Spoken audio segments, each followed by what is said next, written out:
अस्सलामुअलैकुम। पाकिस्तान बायोग्राफी की नई वीडियो में आप सबको खुशामदीद। हमारी आज की वीडियो का मौजू जो शख्सियत है उनका नाम है flight lieutenant squadron leader Ayesha Farooq. Ayesha Farooq Hasilpur Bahawalpur ज़िले से ताल्लुक़ रखने वाली एक पाकिस्तानी फ़ाइटर पायलट बनने वाली पाकिस्तान की पहली खातून थी। 2013 में वो क्वालिफाई करने के लिए फ़ाइनल इम्तिहानात में टॉप करने के बाद पहली पाकिस्तानी खातून फ़ाइटर पायलट बन गई। अब वो स्क्वाड्रन 20 में अपने 24 मर्द साथियों के साथ चीनी साख्ता लड़ाका तैयारी में मिशन उड़ाती हैं। PAF J7 चेंगडो में मौजूद 6 ख़वातीन फ़ाइटर पायलटों में से फ़्लाइट लेफ्टिनेंट फ़ारूक सिर्फ एक हैं जो जंग और सरहद के साथ परवाज़ करने के लिए अहल हैं।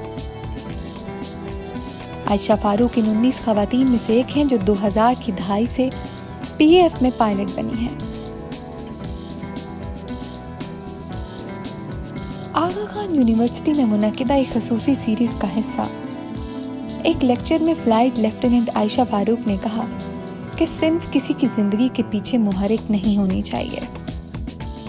ये इन परेशान कुन औकात के तनाजुर में था जिसका सामना इन्हें और इनके ख़ानदान ने अपने वालिद की मौत के बाद किया था, और इनकी ज़िंदगी की वो रफ्तार थी जिसकी वजह से वो बिलाखिर पाकिस्तान एयरफोर्स का हिस्सा बनने के अपने ख्वाब को पूरा करने में कामयाब हुई। PF में आयशा का कैरियर अरूज पर रहा और अब तक इन्होंने जो 7 साल वक्फ किए हैं इनसे वो एजाज़ात हासिल हुए हैं जो बहुत से लोगों ने कभी नहीं सोचा होगा। इब्तदाई तौर पर 19 ख़वातीन उम्मीदवारों में से एक के तौर पर शॉर्ट लिस्ट की गई थी। आयशा फारूक बैनुल-अक़वामी सतह पर इन चंद ख़वातीन फ़ाइटर पायलटों में शामिल हैं जिन्हें जंगी तरबियत दी गई है, और पाकिस्तान में वो पहली ख़वातीन हैं। इनके सफ़र को तफसील के साथ बताया गया है जिसमें कहानियों को फराख दिली से बयान किया गया था कि PF का हिस्सा बनने का क्या मतलब है। सितम ज़रीफ़ी की बात यह है कि कहीं भी ऐसा नहीं लगता था कि इन्हें इनकी जिन्स की वजह से अलग अलग किया गया हो, या इन्हें बाहर का आदमी समझा गया हो, या कुछ इससे भी ख़ास इनके साथ बर्ताव किया गया हो। इनके साथ जो सलूक किया गया वो दूसरे कैडेट्स जैसा ही था, और उन्होंने अपनी पेशावराना ज़िंदगी में अपने अरूज पर कोई इम्तियाज़ महसूस नहीं किया। इसका मुकम्मल सेहरा उन्होंने अपने साथियों, सीनियर्स और इंस्ट्रक्टर्स को दिया। ताहम आयशा फारूक ने इस बात को तस्लीम किया कि किस तरह उन्होंने बाकियों से ज़्यादा मेहनत करना अपना मिशन बनाया, क्योंकि वो खुद को ना सिर्फ एक अलग इदारा समझती थीं बल्कि 52% आबादी की नुमाइंदगी करती थीं, जिन्हें अपनी जिन्स के नतीजे में बड़े पैमाने पर पसमानदगी का सामना करना पड़ा। एक ख़ास वाक़या जो सामाईन के साथ उन्होंने शेयर किया वो उनकी इब्तदाई परवाज़ की कोशिशों और इससे अपने खौफ पर काबू पाने के तरीक़ों की एक दास्तान थी। अपने इंस्ट्रक्टर की निगरानी में परवाज़ करते हुए दबाव वाले कॉकपिट से खाली जेट में आयशा को धुएं की वजह से इंतहाई मतली महसूस हुई। अपने इंस्ट्रक्टर के इस परेशान कुन एहसास के बारे में मुतला करने के बाद वो महसूस कर रही थी कि इनके इंस्ट्रक्टर ने फौरी तौर पर इन्हें जीत का कंट्रोल सौंप दिया और इन्हें अकेले परवाज़ करने को कहा। आयशा फारूक को अपनी तरबियत के अहम लम्हात में से ये वाक़या एक के तौर पर याद है, जब इनकी सारी तवज्जो अचानक परवाज़ की तरफ मबज़ूल हो गई, जिससे वो बाकी सब कुछ भूल गई। इस तरह के वाक़यात अकेडमी के इन इंस्ट्रक्टर्स की सरासर लगन को उजागर करने के लिए शेयर किए गए जिन्होंने आयशा जैसे कैडेट्स को तैयार करने के लिए काम किया।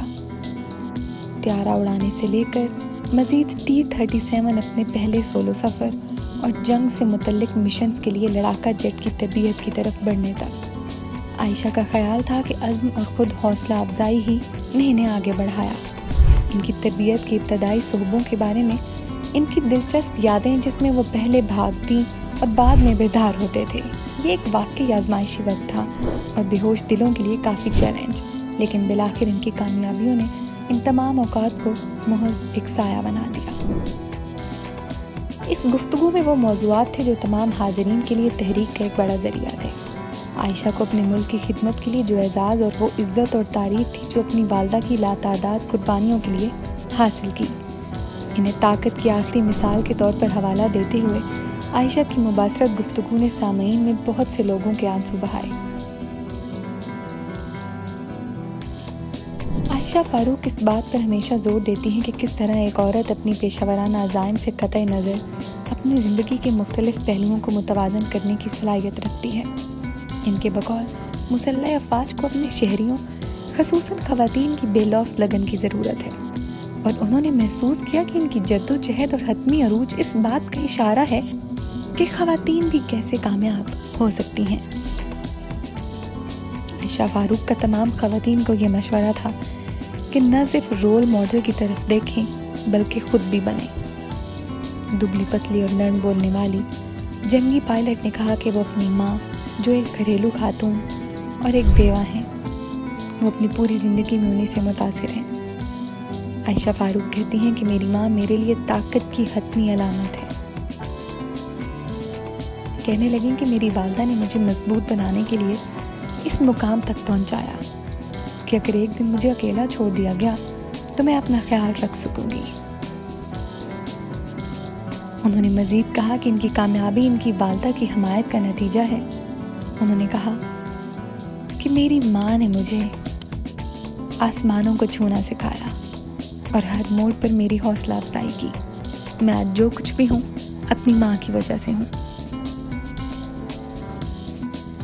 तो नाजरीन, ये थी आयशा फारूक के इस खूबसूरत कैरियर पर एक नज़र। हम उम्मीद करते हैं कि हमारी तरह आप भी आयशा फारूक की ज़िंदगी से बेहद मुतासिर हुए होंगे।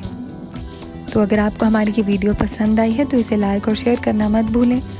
अपना फीडबैक हमें कमेंट्स के ज़रिए ज़रूर बताएं ताकि हम अपनी अगली आने वाली वीडियोस को मज़ीद बेहतर कर सकें। और इसके साथ ही आप हमारे चैनल पाकिस्तान बायोग्राफी को सब्सक्राइब भी कर दें। बहुत शुक्रिया।